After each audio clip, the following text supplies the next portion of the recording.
23장 소개드립니다.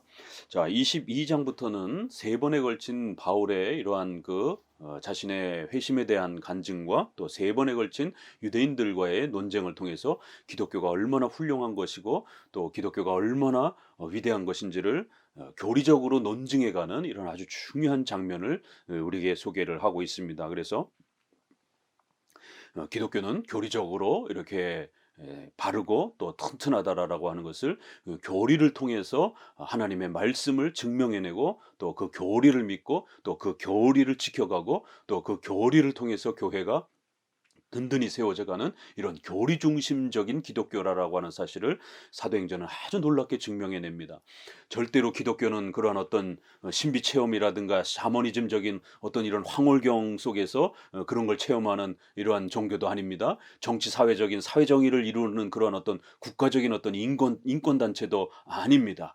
기독교는 성경의 말씀을 교리적으로서 충실하게 배우고 그 교리를 이해하고 깨닫고 그 교리를 변호하고 그 교리를 전하는 이러한 교리의 토대가 된 그러한 기독교임을 사도행전 후반부에서는 이렇게 놀랍도록 우리에게 기독교 교리가 무엇인지 그 기독교 교리의 핵심들을 우리가 어떻게 지켜내야 되는지 또 그러한 기독교 교리를 잘못 해석하는 수많은 종파들과 그 차별성을 이렇게 구별하면서 올바른 그러한 기독교 교리를 잘 구축하고 있는 이것이 바로 건강한 기독교임을 이렇게 증명해냅니다. 벌써 초대교회 때만 해도 유대교와 기독교의 이러한 차이가 벌써 이렇게 발생을 합니다. 또 우리가 베드로 후서라든가 요한 1, 2, 3서 또 요한복음, 요한계시록 이렇게 영지주의에 대한 또 이러한 아주 강한 배격을 하고 있는 이러한 그 모습 속에서도 우리가 초대교회 벌써 영지주의가 등장을 하고요. 몬타니즘, 말시온 이런 많은 초대교회 때의 기독교 모습을 가지고 있지만 또 기독교와 다른 이러한 그 부분을 보게 됩니다. 역시 400년, 500년 때 어거스틴의 이 시대에 논쟁을 했던 펠라기우스 목사와의 그 원죄론 논쟁, 바로 이런 부분에서 또 반펠라기우스 중간쯤에 또 이렇게 양쪽을 혼합하는 또 이러한 교파가 등장을 합니다. 그래서 은혜론과 인간의 전적 부패, 오직 믿음을 주장하는 어거스틴과 그걸 부정하는 펠라기우스 그 둘을 어정쩡하게 섞어서 신인 협력주의적인 공로주의적인 그래서 하나님의 은혜 반 인간의 공로 반 이러면서 혼합주의적인 신앙을 펼쳐가는 또 그런 교파가 형성이 됩니다. 그래서 벌써 기독교 역사 속에서는 이렇게 정통 기독교와 이단과 또 그 중간쯤에 혼합된 그러한 기독교의 모습이 펼쳐져 갑니다. 종교개혁 시대 1500년에 와서도 벌써 로마 카톨릭 이 혼합주의 반반 혼합주의를 표방한 로마 카톨릭 그다음에 정통 기독교를 표방한 이제 루터와 칼빈, 쯔빙글리의 종교 개혁의 역사 그리고 또 제세례파와 같은 극단적인 샤머니즘과 신비주의를 표방하는 또 이런 신비주의자들 벌써 종교개혁 시대 때도 여러 교파가 형성이 됩니다. 또 거기에 성공회라고 하는 교파도 형성이 되죠. 자, 그리고 나서는 조금 1, 200년 더 지나가게 되면 로마 가톨릭, 또 성공회, 루터파, 또 장로교 중심의 개혁파, 또 그다음에 침례교, 또 제세례파, 또 그다음에 감리교, 성결교 이런 여러 교파가 형성이 됩니다. 그럴 때에 우리가 22장, 23장에서 유대인과 기독교의 그 차이가 무엇인지를 이렇게 비슷하게 구약 성경을 가지고 하나님을 이야기하는데 이렇게 서로 다르더라는 것이에요. 그래서 완전히 다른 그런 이단 또 약간 혼합된 그런 형태의 이런 수준이 떨어지는 또 그러한 그 기독교도 분명히 존재하는 그런 교파도 분명히 존재하는 것입니다. 그래서 그들은 이단은 아닐지라도 이렇게 혼합된 이런 형태로 이렇게 수준이 아주 떨어지는 기독교의 이런 모습들을 또 가지고 있는 또 기독교 역사도 있는 것이에요. 그래서 우리는 이제 22장, 23장 계속 이어져 가면서 왜 유대인들은 분명히 구약을 사랑하는데 왜 이 신약을 중심으로 해서 교회가 펼쳐져 가는 열두 사도를 미워하고 또 열두 사도를 중심으로 한 교회를 핍박하고 이렇게 갈등을 이루는가? 왜 도대체 이렇게 크게는 다 교회 하나님을 섬기는 그러한 교파인데 왜 어떤 특정한 교파와 어떤 기독교의 또 이런 모습이 이렇게 첨예하게 다른가? 또 그럼 우리는 어떤 그 2000년 교회 역사 속에서 어떤 기독교가 또 가장 건강한가? 또 이러한 부분들을 우리는 고민할 수밖에 없는 것입니다. 그래서 2000년 교회 역사만 봐도 벌써 여러 교파가 존재하고요. 또 그중에서 우리가 장로교 중심의 이러한 그 개혁주의, 개혁파 교파를 우리는 가장 건강한 또 그러한 그 교파로서 그렇게 또 우리는 지켜가려고 애를 쓰는 것입니다. 그건 우리만 잘났다 이런 뜻이 아니라 바로 2000년 교회 역사 속에 열두 사도들이 교부 시대에 가르쳤던 또 어거스틴이 또 가르쳤던 또 루터와 칼빈이 가르쳤던 그 중요한 기독교의 핵심 교리들을 가장 온전하게 보존하고 있는 이러한 기독교 교파는 바로 장로교 중심의 개혁주의요 개혁파 교단이라는 것입니다. 다른 교단에서는 한 절반 정도 또 그보다 더 조금만 가지고 있는 또 그런 교파들도 엄연히 또 역사 속에 존재하는 것입니다. 그래서 계속해서 이런 변화 변증들을 통해서 올바른 기독교 교리를 잘 바르게 가지고 있는 이러한 기독교가 바로 참된 기독교요. 그것이 정통 기독교요. 기독교가 말하는 이러한 핵심 교리들이 또 무엇인지 이런 부분들을 또 우리가 배워가는 것입니다. 자, 23장에서는 계속해서 이제 두 번째 또 사건으로 이제 이렇게 넘어가는데 1차 논쟁이 이제 본격적으로 시작이 됩니다. 그래서 앞부분 22장에서는 바울의 개인의 그런 간증이 두 번째 형태로 소개가 됐고 이제 본격적으로 그 공회 앞에서 이제 유대인들과 교리적 논쟁의 세 번의 교리 논쟁의 첫 번째가 이제 23장에서 소개가 됩니다. 바울이 공회를 주목하여 이르되 여러 번 형제들아 오늘날까지 나는 범사의 양심을 따라 하나님을 섬겼노라 하거늘 대제사장 아나니아가 바울 곁에 서 있는 사람들에게 그 입을 치라 명하니 바울이 이르되 회칠한 다음이여 하나님이 너를 치시리로다. 이러면서 결국 유대인들이 재판을 하는 그 공회 앞에 끌려 나와서 바울이 이제 대제사장과 이러한 또 바리새인들과 교리 논쟁 그 범죄했다라고 하는 그 죄목이 뭐죠? 바로 율법을 파괴한다라는 것. 모세의 오경의 이러한 율법을 파괴한다라는 죄목. 성전을 또 더럽힌다라고 하는 성전 모독. 그러므로 인하여 사회 전체를 혼란케 한다라고 하는 또 이러한 사회 그러한 혼란죄. 그 바로 이 세 가지 부분을 이제 변증해 내 갑니다. 그러자 바울이 이 대제사장을 향하여 오히려 이렇게 또 반대로 그 제사장을 훈계하는 또 이런 장면이 나옵니다.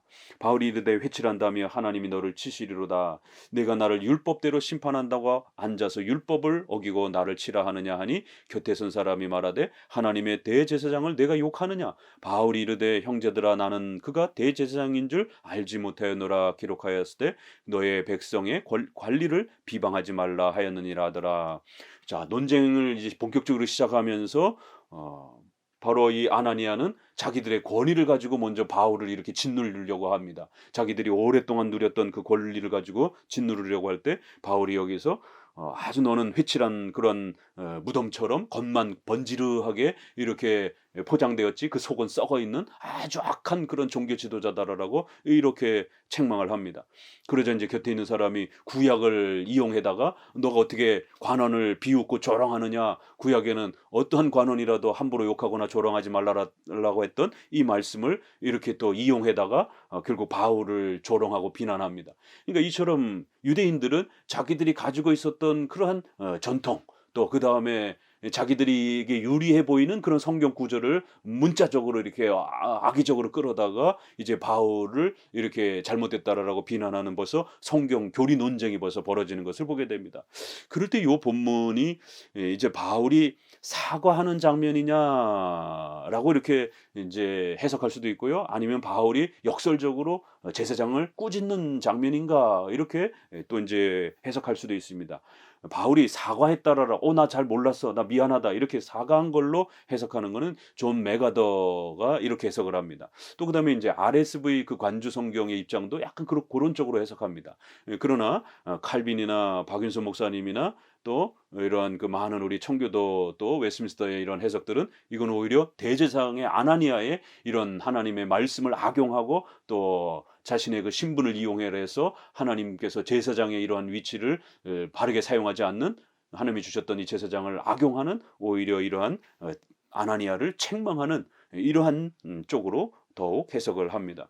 그래서 이렇게 역설적으로 하나님의 말씀을 그렇게 남용을 하고 자기가 제사장처럼 앉아 있으면서 제사장으로서 올바른 그러한 행동들은 하지 아니하고 오히려 하나님의 말씀을 곡해하면서 자신의 높은 신분만 자랑하는 이러한 하나님의 말씀을 이용해서 자기의 배만 불리는 이런 악한 잘못된 이런 행동들을 엄히 꾸짖으면서 하나님의 말씀을 그런 식으로 사용하면 안 된다라고 이렇게 아주 엄중하게 이제 책망하면서 시작을 합니다. 그리고는 신속히 그 대상들이 6절에 보니 바울이 그중 일부는 사두개인이요 다른 일부는 바리새인 줄 알고 공회에서 이제 외쳐 이르되 자신은 죽은 자의 그 소망 곧 부활로 말미암아 자기가 신문을 받는다라고 하면서 여러 주제 중에 부활론, 종말론을 아주 일부러 끌어옵니다. 그래서 바리새인들은 왜냐하면 8절에 보니까 바리새인들은 부활을 믿고 사두개인들은 아주 세속적이고 로마 정권을 이용해서 돈벌이를 하려고 하는 이런 아주 정치적인 그런 인물들이었기 때문에 사두개인들은 그런 종교심이 없었던 거예요. 그래서 부활을 안 믿었습니다. 그러니까 둘 사이에 분쟁이 일어나면서 부활이 있느냐 없느냐 결국 두 파끼리 바리새인과 사두개인들이 서로 이렇게 논쟁이 벌어지는 것을 보게 됩니다. 바울은 바로 이러한 부활론을 끄집어다가 결국 이 유대인들의 분파 안에도 서로 또 이런 다른 분파가 있음을 알고 결국 이 유대인들의 어리석은 이러한 또 구약에 대한 잘못된 이해를 이런 식으로 또 부활론을 한 번 더 언급하면서 이들이 부활론을 얼마나 잘못 이해하고 있는지를 아주 또 날카롭게 또 이렇게 또 변증해 갑니다.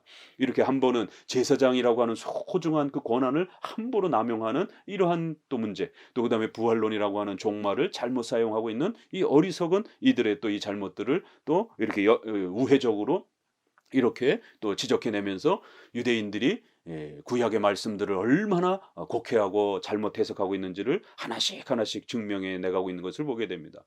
자, 그러자 11절에 그날 밤에 주께서 바울 곁에 서서 이르시되 담대하라 내가 예루살렘에서 나의 일을 증언한 것 같이 로마에서도 증언하여야 하리라. 결국 이 사건은 우연히 일어난 것이 아니라 분명히 하나님께서 비록 바울이 힘들고 어렵게 이렇게 체포가 되어서 고초를 겪지만 이 모든 것이 예언되어 있었던 거고 하나님의 작정과 섭리 속에서 준비되어 있었던 것이고 그리고는 더 나아가 로마라고 하는 우리가 앞부분에서 19장 21절에도 로마로 나아가서 복음을 전해야 된다라고 하는 이 중요한 약속을 하나님이 바울에게 주셨습니다. 결국 이 로마는 땅끝에 해당이 되는 1장 8절에 있는 땅끝까지 이르러 내 증인이 되라라고 하는 바로 그 하나님의 거대한 세계적인 복음의 이러한 그 성취를 위한 교회를 세워가기 위한 거대한 하나님의 섭리의 계획이었던 것이 이렇게 하나님의 섭리는 좋은 일을 통해서도 일어나지만 또 우리 때로는 성도들의 환난과 고난과 어려움을 사용해서 또 하나님께서는 이렇게 교회를 세워가고 하나님의 나라를 펼쳐나가는 거대한 또 그러한 도구로 사용할 수 있는 것입니다. 그렇기 때문에 우리 성도들은 절대로 힘들고 어려운 일이 갑자기 닥친다 할지라도 절대로 낙심할 필요가 없는 것이에요. 왜냐하면 전능하신 하나님께서 그 선한 일 또 우리 성도들에게 좀 힘들고 어려운 일 이 모든 것들을 도구로 수단으로 미랄로 사용하셔서 열매를 맺으시는 그러한 거대한 하나님의 섭리적 인도와 계획을 갖고 있는 것이 그래서 로마까지 나아가기 위한 그러한 과정이니까 절대로 흔들리지 말고 끝까지 이 사명을 또 견뎌내라라고 이렇게 당부하고 격려를 합니다. 그런데 놀라운 건 주께서 그 바울 곁에 서서 이런 표현을 우리가 앞부분에서 계속 은사주의자들하고의 우리가 또 해석 논쟁에서 조심해야 된다라는 게 바울 곁에서 하나님이 이렇게 서가지고 어떤 방식으로 이렇게 바울 곁에 서 계셨을까? 이건 참으로 신비로운 방식이죠. 이거는 사도적 은사인 것이에요.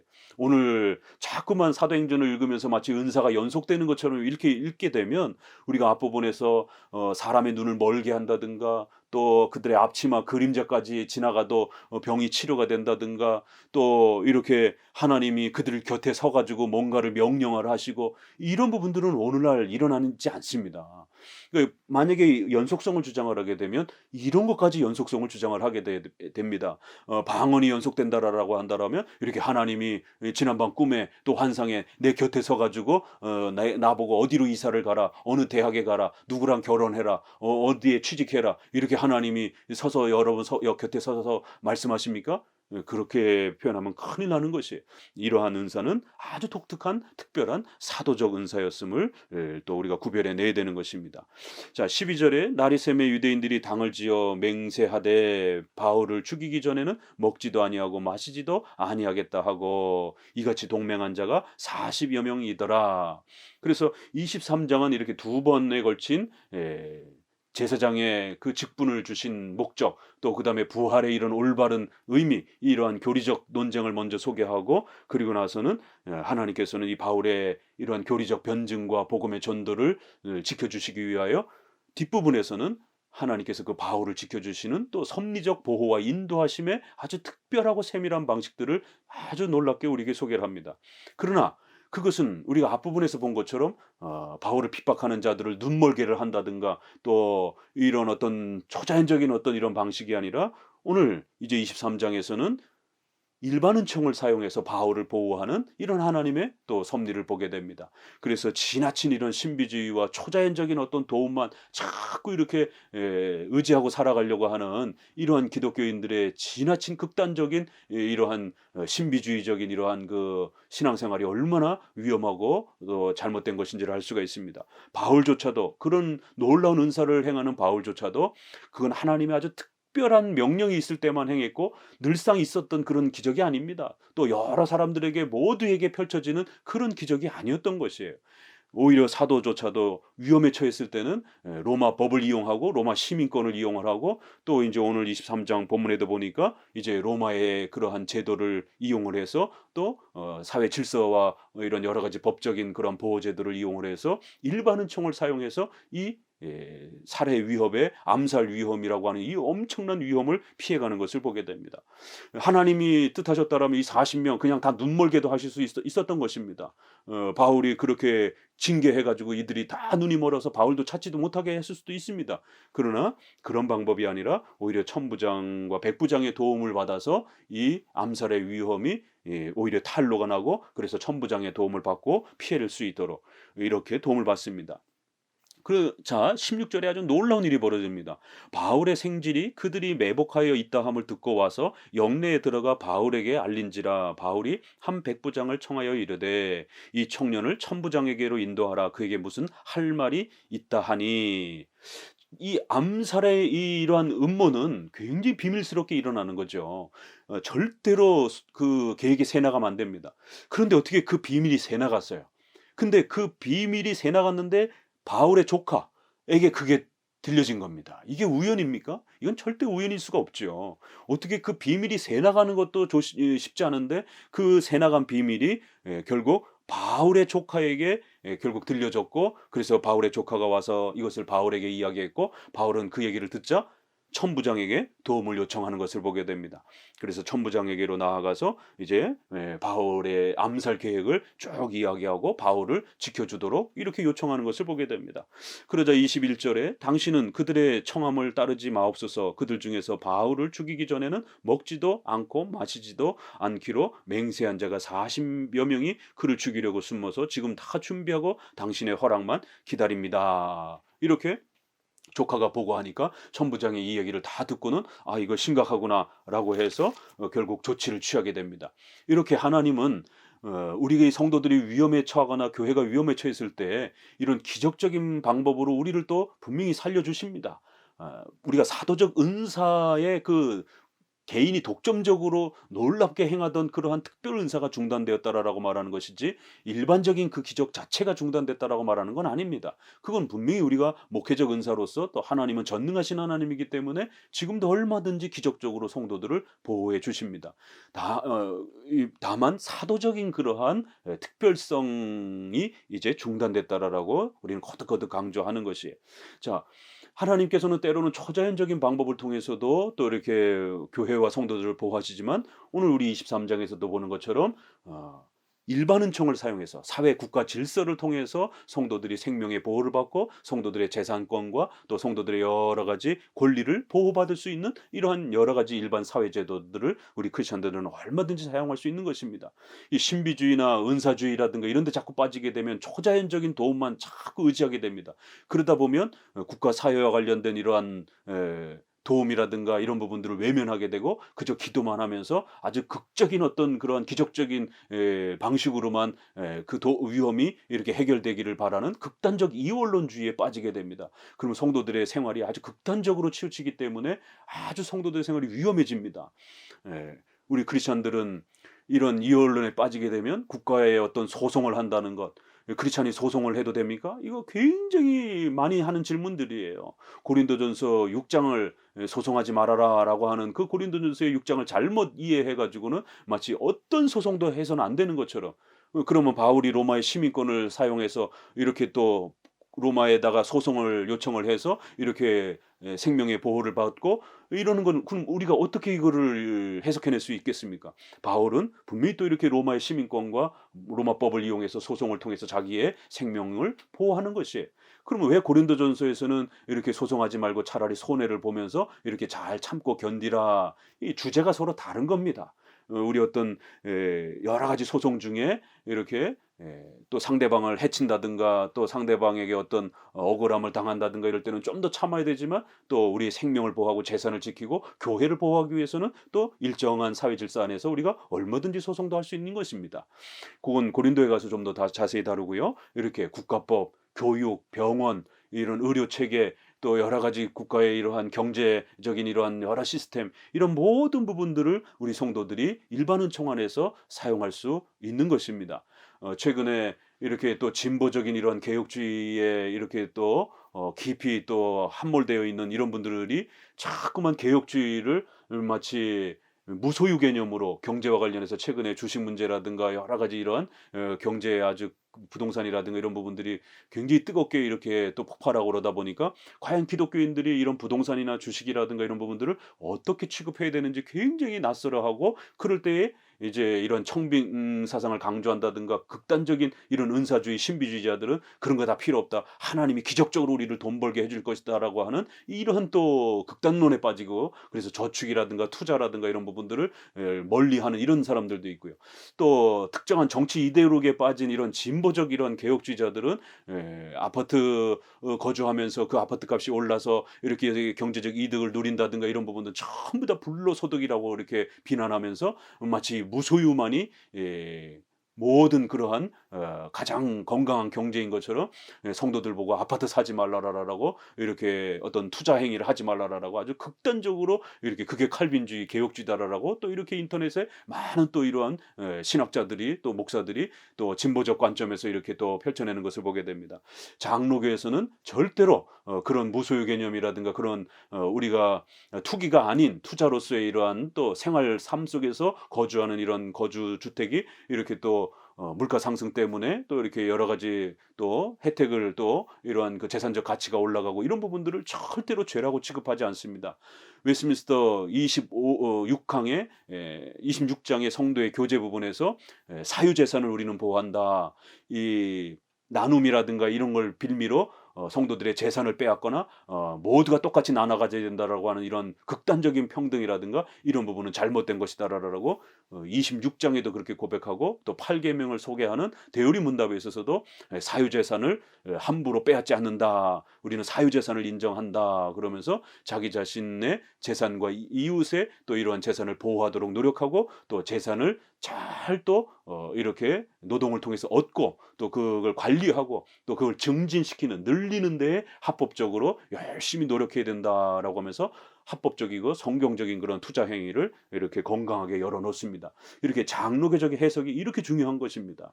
이것은 단순한 교리뿐만 아니라 우리 성도들의 삶에 아주 지대한 영향을 끼치는 것이에요.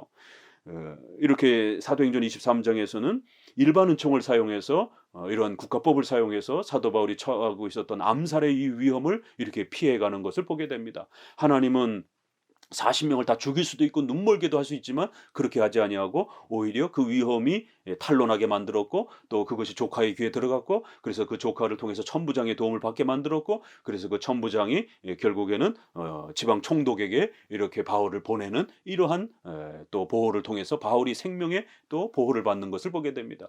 그리고 더 놀라운 것은 바로 이런 방식들을 통해서 점점 더 로마로 이렇게 나아갈 수 있는 로마의 결국 그 항소하면서 로마에까지 나아가는 이러한 놀라운 이동의 모습을 봅니다. 결국 이건 하나님이 로마까지 복음을 전할 것이다라고 했던 그 약속을 성취해 가시는 놀라운 그 하나의 다 수단들이었던 것이에요. 이렇게 하나님께서는 특별한 그런 기적을 통해서 도와주시는 방식을 통해서 또 일반 은총의 이러한 국가 사회의 여러 질서들을 통해서 우리의 삶에 다양한 방식으로 이렇게 하나님의 주권과 뜻을 이루어가기 위한 섭리의 인도하심을 이렇게 다양하게 펼쳐낸다라는 것이에요. 우리 웨스민스터 5장에는 이러한 하나님의 섭리에 대한 부분들을 이렇게 표현합니다. 5장 1항에 만물의 위대한 창조자이신 하나님께서는 자기의 가장 지혜롭고 거룩하신 섭리로 정확무오한 예지와 자유롭고 변함없는 자기 뜻의 계획을 따라 자신의 지혜와 능력과 공의와 선함과 자비의 영광이 찬양받도록 가장 큰 것으로부터 가장 작은 것에 이르기까지, 여기 보세요. 가장 큰 것에서부터 가장 작은 것에 이르기까지 모든 피조물들의 행위들과 사건들을 보존, 인도, 처리, 통치하신다. 이걸 우리가 조직신학적으로 하나님의 섭리 방식은 보존, 협력, 통치 이 세 가지 방식으로 일어납니다라고 이렇게 말합니다. 보존은 창조 질서를 일반 은총적인 창조 질서를 사용하셔서 우리 성도들을 보호하신다라는 거예요. 우리 성도들도 창조 법칙에 따라 배가 고프면 먹어야 되고 병이 나면 치료를 받아야 되는 것이 추우면 옷을 입어야 되는 겁니다. 이건 창조 질서입니다. 그렇기 때문에 기독교인들은 절대로 극단적으로 이렇게 살아가서는 안 됩니다. 이런 극단적 이원론은 아주 기독교를 가장 무섭게 핍박하는 기독교를 파괴하는 그런 교리입니다. 유대교가 성전과 율법을 잘못 해석해서 이렇게 예수님까지 죽이고 또 새롭게 시작되는 교회까지 죽이려고 덤벼드는 것처럼 극단적 이원론의 이러한 그 해석들은 끊임없이 교회 역사 속에 성도들의 의식주와 관련된 삶을 더러운 것이다라고 취급하고 또 성도들의 결혼 생활과 또 이러한 여러 가지 먹는 부분이라든가 이런 것들을 더럽게 취급하는 디모데전서의 혼인을 더럽다고 취급하고 음식을 더럽게 취급하는 이러한 가르침이 벌써 있었던 걸 보게 됩니다. 그러한 이원론적인 극단적 가르침을 갖다가 귀신의 가르침이다라고 이렇게 책망합니다. 일반 은총을 함부로 무시하고 이렇게 죄악되고 더러운 것이라고 취급하는 또 중세시대에도 부부의 성과 음식이라든가 이런 것들을 아주 더럽고 악하게 취급하지 않았습니까? 돈까지 더럽다라고 취급한 것이에요. 그래서 온갖 금식일을 동원을 해가지고 성도들로 하여금 먹는 거를 제한시키는 또 오늘날도 여러 가지로 경건주의라든가 이런 이원론주의자들이 아주 금욕주의적인 이러한 아주 극단적인 경건 생활을 요구하는 물론 세속주의도 문제지만 아주 이런 극단적인 금욕주의도 기독교를 위협하는 건 마찬가지입니다. 오늘 코로나 시대를 겪으면서 역시 또 이 두 가지 진보 쪽에서의 이러한 그 영향을 받은 이런 개혁주의자들은 너무 세속화된 이런 형태로 세속주의 형태의 현대 자유주의의 영향을 받고 있고 또 극단적으로 또 이렇게 이원론을 강조하는 이러한 경건주의 영향을 받은 또 이런 분들은 또 아주 극단성 있는 또 이원론에 빠져가지고 성도들의 코로나 시대의 이러한 방역 체계라든가 의료 체계라든가 이런 백신 음모론을 막 제시를 하면서 성도들의 생명을 위협하는 이런 아주 양극단의 이런 기독교의 잘못된 해석들이 바로 지금 바울이 유대교회의 이런 잘못된 이러한 극단적인 이러한 성경 해석에 대한 싸움과 이 해석과 싸워가는 것처럼 2000년 교회에서는 늘 그런 해석 싸움의 논쟁이었음을 우리는 기억하셔야 됩니다. 그래서 우리가 장로교적 개혁주의, 장로교적 개혁파 신앙과 교리적 해석이 이렇게 건강하고 우수하다라는 게 바로 이런 면에서도 증명이 되는 것이에요.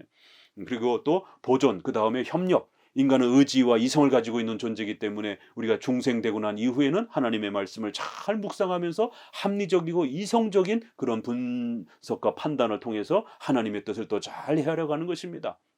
그리고는 마지막 통치, 하나님이 역시 오늘날도 기적적으로 또 우리가 위험에 빠졌을 때는 또 도와주시기도 한다라는 거예요. 이 기적적인 직접적인 간섭, 통치 이런 방식으로 우리 성도들을 이끌어 가신다라는 거예요. 이 세 가지 방식으로 골고루 이끌어가는 것이지 우리 성도들의 삶을 매번 기적적으로 이렇게 하나님께서 지켜내는 방식은 아닌 것입니다. 일반적인 그러한 창조 질서 또 우리가 열심히 합리적으로 이성적으로 바르게 하나님의 말씀을 이해하고 적용하면서 또 그 사회에 일반 은총을 사용하면서 또 이렇게 말씀을 적용해 내가는 겁니다. 그리고는 또 예기치 않은 어려움 속에서는 하나님이 또 기적적으로 또 그렇게 보호해 주시기도 하시는 것입니다. 특별히 일반 은총을 아주 많이 강조하고 일반 은총을 적극적으로 펼쳐내는 것은 수많은 교파들 중에 우리 장로교가 가장 적극적으로 펼쳐냅니다. 로마 가톨릭 없습니다. 또 이런 제세례파라든가 이러한 신비주의, 오순절파, 은사주의, 경건주의 아주 극단적으로 초자연적인 체험만 강조하지 않습니까? 일반 은총 이거 세속적이다 그러면서 아주 비판합니다. 우리 장로교만이 이렇게 일반 은총을 소중하게 다룬다는 사실을 명심하셔야 됩니다. 그래서 결국 이제 24절에 총독 벨리스에게로 보내면서 결국 이 바울을 보호합니다. 그래서 밤 제3시에 가이사랴에까지 갈 보병을 200명이나 준비하고 기병 70명을 준비를 해 가지고 이렇게 보호해 줍니다. 그리고는 이제 26절에도 보니까 유대인들이 무슨 일로 그를 고발하는지 알고자 하여 그들의 공회로 데리고 내려갔더니 그 고발하는 것이 그들의 율법 문제에 관한 것뿐이요 한 가지도 죽이거나 결박할 사유가 없음을 발견하였나이다. 그래서 여기서 재판을 결정할 수 없어서 이제 당신 총독에게 또 높은 자에게 보내면서 이 사건을 심리해 주십시오라고 이렇게 벌써 천부장조차도 국가가 개입해야 될 문제와 성전과 율법에 대한 이런 논쟁은 교회가 해결해야 될 문제라고 하는 정교 분리의 이러한 그 원칙이 오히려 이렇게 일반인인 로마 군인인 천부장의 이 고백을 통해서도 국가와 교회의 그러한 대상과 판단은 서로 달라야 된다라고 이렇게 구별해 주는 것을 보게 됩니다. 바로 이러한 표현들을 통해서 하나님께서는 로마 군인들의 입을 통해서라도 하나님의 자기 계시를 드러내시는 것이에요. 국가와 교회는 이렇게 구별되어 있어야 되고 또 우리 성도들은 국가법을 사용해서 교회를 보호하고 또 성도들의 생명을 얼마든지 또 그렇게 보호해낼 수 있다라는 것입니다. 자, 그러면서 놀라운 건 31장 32장에 결국 그 병사들이 이튿날 기병으로 바울을 호송하게 하고 영내로 들어가니라. 그들이 가이사랴에 들어가서 편지를 총독에게 드리고 21장 8절에 보게 되면 가이사랴에서 성도들이 울면서 이렇게 바울을 보지 못할 것이라고 하면서 헤어지면서 이렇게 파송했던 걸 환송했던 걸 보게 됩니다. 그런데 얼마 되지도 않아서 바울이 죄인의 신분이 돼 가지고 가이사랴에 다시 등장을 한 거예요. 이렇게 자기들이 그 예언했던 그 놀라운 장면이 이렇게 신속하게 성취된 거를 이렇게 또 보게 되는 것입니다. 그래서 성도들이 하나님의 섭리가 얼마나 두렵고 무서운 것인지 결국 그들이 예언으로 바울에게 예루살렘 가지 말라라고 울면서 기도하고 바울을 그렇게 붙잡고 하소연하면서 바울이 하나님의 섭리와 뜻이 어떻게 이루어져 가는지 이렇게 이야기한 지가 얼마 되지 않았는데 신속히 이렇게 바울이 체포가 돼 가지고 가이사랴에까지 도달한 것을 보게 되는 것입니다. 그래서 가이사랴 성도들이 얼마나 놀랬겠습니까? 그래서 이러한 장면들을 통해서 하나님의 섭리와 인도하심이 얼마나 세밀하게 우리의 좋은 삶이나 또 어려워 보이는 삶 하나하나 모두 하나님이 그렇게 다스려 가시면서 하나님의 역사를 이루어 가신다라는 것입니다. 그리고 교회를 보호하고 또 우리 기독교가 지켜가는 이 소중한 교리를 하나님께서 세워가기 위하여 이 어마어마한 섭리의 위대하심으로 우리 성도들을 보호하고 지키시고 계심을 우리 성도들은 더욱 믿고 또 위로를 받으면서 또 그렇게 살아가셔야 할 것입니다. 감사합니다.